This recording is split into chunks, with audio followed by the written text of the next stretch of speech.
What is the stupidest thing someone has argued with you about? I work at student loans, and if you have a child under 18 and your household income is below a certain level, you're eligible for a child care grant. So a woman came in, and I informed her that with her income, she qualified for this grant. However, she declined it. I explained that the grant was money she would never have to repay, unlike her tuition fees and maintenance loan. She still didn't want it, saying her child was 13 and could manage on her own. I acknowledged her point but emphasized that the grant was offered to everyone within the income threshold, essentially free money to assist with childcare costs, yet she remained uninterested. Finally, I asked her if I offered her £2,000 with no requirement to repay. As long as she could prove her child was dependent on her, would she accept it? She said yes, of course. I then clarified that this was precisely what the child care grant was. Despite this explanation, she still didn't want it. Well, I guess that's one way to turn down free money. It's like finding a golden ticket in your chocolate bar and saying, nah, I'm good. I'll just eat the chocolate and leave the tour of Willy Wonka's factory to someone else. Like, what? Who does that? Well, it is free, and free in the truest sense of the word. You're either free to take it or free to let it go, and she just decided to let it go. She's got her principles. All right, principles that involve making life a little bit more complicated than it needs to be, but hey, let's see what other irregular madness we'll find in the next story. This is story 2. I mentioned to a coworker that I was taking an archaeology class and was considering majoring in it. He was adamant that archaeologists excavate dinosaurs. I corrected him, explaining that it's a common misconception. Paleontologists study dinosaurs while archaeologists focus on human history. He became defensive and tried to challenge me with random dinosaur facts, which he likely didn't know much about himself. He insisted that I wouldn't be a successful archaeologist without knowing these facts. His last question was, what if you're excavating a building and you find a dinosaur skull? What would you do then? Before he walked away. My response would have been to call someone knowledgeable about dinosaurs. Additionally, finding a Mesozoic fossil while excavating a building would indicate we had dug too deep. He simply couldn't accept that he was wrong. Story 3. I had a disagreement with a substitute teacher regarding my name. My name is gender neutral and can also be a nickname for some girls' names. In 10th grade, our teacher had just noted down the names each student wished to be called for roll call. The substitute was asking for each student's first name, and when she reached me, she refused to accept that my name was my real name, insisting it was only a nickname and she wouldn't use it. Even after several classmates confirmed it was my name, she continued to argue that no parent would give a girl a boy's name. I was so frustrated that I left the class and went to the office, requesting they call her to confirm my legal name, as she was too stubborn to listen to me. I wouldn't let her call me by any other name. Upon returning to class, I received an apology. During high school lunch, I was eating a pickle and mentioned it in a conversation. My friend said, "That's not a pickle." It was, in fact, a pickle, a normal, big, crunchy dill pickle, just like the one you're picturing now in your head. When I asked her what she thought it was, she said it was a cucumber. I agreed that it was a cucumber, but also a pickle. She disagreed. When I asked her what she believed a pickle was, if not the item in my hand, she couldn't answer. It was one of the oddest arguments I've ever had. And in 12th grade, my science teacher attempted to explain that if a car was traveling in one direction at 60 miles per hour, and the wind was blowing in the opposite direction at 30 miles per hour, it would appear to someone standing still that the car was only moving at 30 miles per hour. I tried to give her a way out by suggesting, "Do you mean the road is moving, not the wind?" But she insisted she meant the wind. Additionally, she believed the world was only 2,000 miles in circumference. Okay, wait, she was a science teacher? What high school did you go to? Story 4. I received a phone call from a jewelry store informing me that my ring was ready. I clarified that I hadn't placed an order for a ring and had never been a customer there. The caller insisted that I must be the person they were looking for because when she asked if she was speaking with Jake, I confirmed my name. I explained that while my name was indeed Jake, I was not the individual she intended to reach. She then asked, "Well, if it's not you, then why did you provide this number?" I was at a loss for words and ended the call. During another time, I frequently received calls on my phone from people who believed they were contacting a business. The information they were trying to convey was time sensitive, so I would answer or reply to voicemails to ensure they realized they had the wrong number. On one occasion, I answered and informed a woman that she had reached the wrong number. However, she insisted it was the correct number and that she urgently needed to share some information. I reiterated that she had the wrong number, but she asked to speak to a specific person, not understanding it was my personal cell phone. No, it isn't. I use this number all the time, she said. I told her I couldn't assist her and ended the call. She called back, claiming she had double checked the website and confirmed that the number belonged to the business. I explained that no matter how many times she insisted I was wrong, it wouldn't change the fact that she had the wrong number. After hanging up, I searched for the business online and discovered that the listed number was my own with just the last 2 digits transposed. Frustrated, I called her back to point out the mistake. It was incredibly annoying to deal with these misunderstandings. Totally. I can relate to you on a spiritual level. It's like when you're at a coffee shop and someone's name gets called, but they're not there, so you start to wonder if you've been living someone else's life. Wait, maybe I am Jake with this ring. Maybe I have been sleep shopping at jewelry stores. It can be a whole existential crisis in a phone call, and then you remember, nope, I'm just here for the free Wi-Fi and the muffin crumbs. Story 5. My roommate and I recently attended a music festival. As the event concluded, I observed a massive crowd making their way to the restrooms, which reminded me of Roller Coaster Tycoon, a game where you can charge guests for using the facilities. I playfully brought this up with my roommate, and he replied, I can see you doing that, given your business background. However, I quickly assured him that I would never adopt such a practice in my own business due to ethical considerations and the negative perception it could create. Our conversation turned into a 15-minute debate. I attempted to convey that my business education does not overshadow my personal values and principles, but he did not share my view. It's incredibly frustrating to argue with someone who thinks they know your character better than you do yourself. On a lighter note, my college roommate and I are avid football fans. We once spent hours debating whether Calvin Johnson had a successful season. My roommate believed he did, pointing out that Johnson set a single-season yardage record. I disagreed, highlighting that Johnson scored only 4 touchdowns that year. After nearly 4 hours of back and forth, we called his brother for a tiebreaker, who diplomatically declared that Johnson had an okay season. Despite this heated debate, we remain good friends. We just avoid discussing Calvin Johnson's seasons. Story 6. Once, my girlfriend, her mother, and I were at a buffet. I asked my girlfriend if she wanted some ice cream, to which she replied, No, I don't like ice cream, I like sundaes. Her mother and I looked at each other and started laughing. She got upset and asked why we were laughing. We explained that a sundae is made with ice cream. What she meant to say was, no, I don't like ice cream, I don't even like sundaes. But she left out the don't even. Now this happened 8 years ago and she still argues that she said it correctly even yesterday. This is the same person who once thought flying fish involved fishing from a helicopter because of a SpongeBob episode. In another situation, while I was on Discord, 2 groups were debating online about the game Minesweeper, specifically whether it was possible to hit a mine on the very first click. One side insisted that the first click was always safe, while the other claimed they had hit mines on the first click multiple times. I attempted to inform them that there isn't a single, definitive version of Minesweeper, especially considering the differences between Windows and Mac versions. I also pointed out that it was certain that different programs would follow different rules and guidelines. Both sides dismissed me, saying I didn't know what I was talking about. Story 7. One of my coworkers is under the impression that during a lightning storm, sitting in a river on an inner tube protects you from being struck by lightning. She believes that even if most of your body is submerged, the rubber of the tube will shield you from electrocution. Despite my explanation, she remains convinced that electricity behaves in this way. Our conversation began when I shared a story about my husband and me getting caught in a storm while tubing. Back in high school, I worked at a Jewish day camp where I had a debate with a fellow Jewish camper about whether Judaism is both an ethnicity and a religion. She argued that since people from all over the world can be part of the faith and conversion is possible, it couldn't also be an ethnicity.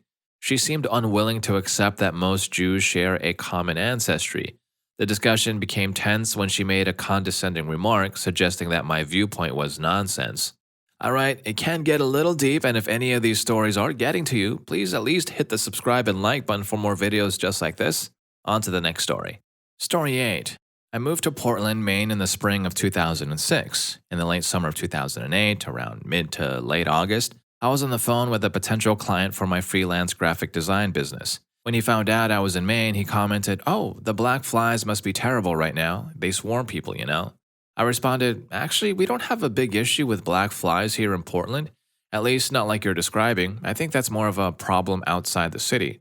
This was my third summer in Maine, and despite spending a lot of time outdoors, both in and out of the city, I hadn't encountered a single black fly. I know they exist, but not so much in the city and not in the numbers he was suggesting. As I would later learn, this guy did not like being told he was wrong about anything, including black flies. He became argumentative, essentially calling me a liar for not agreeing with his story of black flies swarming Portland residents as they went outside for mail or errands. When people insist on fighting over nonsense, I just usually let them have their way. "Okay, Pete, I'm sure you're right," I said as he repeated his story. This only angered him more and he became even more angry. After another minute, I'd had enough. He wasn't going to be a good client anyway. He wanted to haggle over every estimate and thought I should be honored to work on his projects for less than they were worth, and I wouldn't tolerate the verbal tones. "Hold on a second, Pete," I said. "There's something outside my office window." "Oh no, it's a huge swarm of black flies. Help, Pete, they're taking over." I made some coughing noises for effect and then hung up on him. I emailed him shortly after saying I had no interest in working with him and to not contact me again. I never heard from him again, and I didn't have the heart or energy to explain that since most black flies have only one generation, with a few exceptions, they generally aren't a problem anywhere after mid to late July. Story 9. I work at a truck dealership handling estimates for repairs. I prepared an estimate for a significant amount of work, totaling around $6,000 in parts and labor. I went over the details with the customer, answering all his questions, and he gave us the go-ahead to proceed. After completing the work a week later, we called to inform him it was done. When I provided the final price, he began to complain about the cost, even though he had approved a higher amount on the estimate. I offered to reduce the bill slightly. The next day, he came to pick up his truck. When I asked about payment, he claimed the repair was free. He insisted I had told him it was free, despite the fact that I earned commission from this job, and had clearly discussed the cost with him, never mentioning it was free. This went on for over 30 minutes, and he even involved corporate. In another story, I have a friend who constantly claims he's never had a milkshake, even though my friends and I have seen him order milkshakes from Chick-fil-A multiple times. Every time we go there and order milkshakes, he says, "Bro, believe it or not, I've never had a milkshake, I swear," leading to arguments about how we've witnessed him drinking milkshakes. He denies it and accuses us of lying. I don't understand why he's so invested in maintaining this milkshake lie in front of us. My friends and I have given up on arguing with him about this and other trivial lies. We've concluded that he's a compulsive liar who is too entrenched in his habits to change, as no one has successfully called him out on his dishonesty until recently. It's quite sad to see, as we want to help him, but it feels like a lost cause at this point. Story 10. I was in a show with a friend and we were discussing our makeup in the dressing room. The topic of Cupid's bow, the small dip in the top lip, came up, and she insisted it was called the cubic's bone. I corrected her, saying it was the Cupid's bow, and everyone else in the room agreed, including her best friend. She wouldn't accept it. She was adamant that the indentation in your top lip was called a cubic's bone, and that we were all mistaken. I tried to explain that lips don't contain bones, but she wouldn't listen. She thought Cupid's bow was a silly name and stood by her cubic's bone assertion. The conversation didn't escalate to yelling, but everyone in the room became increasingly amused by the debate. I was laughing, as were others, but she didn't find it funny. She was getting embarrassed and dug in her heels instead of admitting she might be wrong. Finally, I suggested we settle the matter with a quick internet search since we all had smartphones. I looked up cubic's bone, but it turned out to be non-existent. The closest thing was the cuboid bone, which is a tarsal bone in the foot, a detail I'll never forget due to this absurd situation. I showed her the search results. She claimed I must have spelled it wrong, so I searched for Cupid's bow, and my phone screen was instantly filled with evidence supporting our claim. I showed her the results, and she was silent for a long time before giving a frustrated and dismissive, "Whatever." Life and the show went on, and the incident was never mentioned again. It was completely out of character for her, so bizarre that I wondered if she was just joking. But no, she genuinely believed in the cubic's bone, and not even a room full of people with internet access could convince her otherwise. Story 11. I was between 11 and 14 years old at the time, and this girl wanted to argue. Oh boy. So there was this girl I had known since preschool. We lived close to each other and even shared the same birthday. She was pretty, smart, and very popular while I was considered a nerd. Fast forward to middle school or the early years of high school, there was this girl who sat in front of me and announced to the class, "It's Samantha's birthday tomorrow, so let's all wish her a happy birthday." I chimed in, "Yeah, it's my birthday too." And oh my, was that the wrong thing to say? I spent at least a couple of class periods arguing about the date of my own birthday. It seemed like blasphemy to claim I shared a birthday with the popular girl. Despite not being close friends after elementary school, we always remained on good terms and wished each other a happy birthday every year. The next day, when we exchanged birthday greetings within earshot of the girl who had argued with me, I felt a sense of satisfaction and smugness for the rest of the day. So, why would someone argue about when someone else's birthday is? I don't know. In another story, my sister once knocked over and broke a glass of water that I had placed on the kitchen counter. She claimed it was my fault for putting it too close to the edge. The glass was fine until she hit it with her elbow. She argued that if I hadn't put it there, she wouldn't have broken it. But if she hadn't walked into the kitchen in the first place, yeah, this argument went on for a while. I've seen my younger brother have similar arguments with my sister and mother on different occasions. Man, the audacity of some people, right? Imagine gatekeeping birthdays like they're limited edition sneakers or something. You can't have the same birthday as Samantha. She's popular and pretty, and you're not. And next thing you know, you'll need a VIP pass and a secret handshake to celebrate your own existence. Hex no. Story 12. Last year, I shared an office in France with two French-speaking coworkers, one from Lebanon and the other from Belgium, both of whom spoke French as their native language. One day, the Belgian coworker, while writing an email, posed a rather obscure question about French grammar to the room, seeking guidance on a particular word choice for the email, specifically, and forgive me because I don't speak French, whether to use écrits or écrits. As a non-native French speaker, I was hesitant to offer an opinion and mostly stayed quiet. However, the Lebanese coworker quickly provided an answer, confident in her response. Meanwhile, the Belgian coworker who had asked a question became increasingly convinced that the Lebanese coworker's answer was incorrect. Within minutes, the situation escalated into a heated argument, with both of them frantically searching the internet for references to support their viewpoints, and one even consulting a grammar textbook which did not satisfy the other. I remained silent throughout the whole exchange. This was all over the spelling of a single word in an email. Prior to this incident, the two had been quite friendly and pleasant with each other during the time we all shared the office. However, after this argument, they completely stopped talking to each other. For months, as we continued to share the office, they never spoke to each other again. As far as I know, a year later, they still have not spoken to each other since. I'll never fully understand how a disagreement over such a minor detail could lead to such a lasting rift. Story 13. A group of people from various nationalities, including Americans and Brits, were engaged in an online chat. The conversation took a playful turn when the topic of chips came up.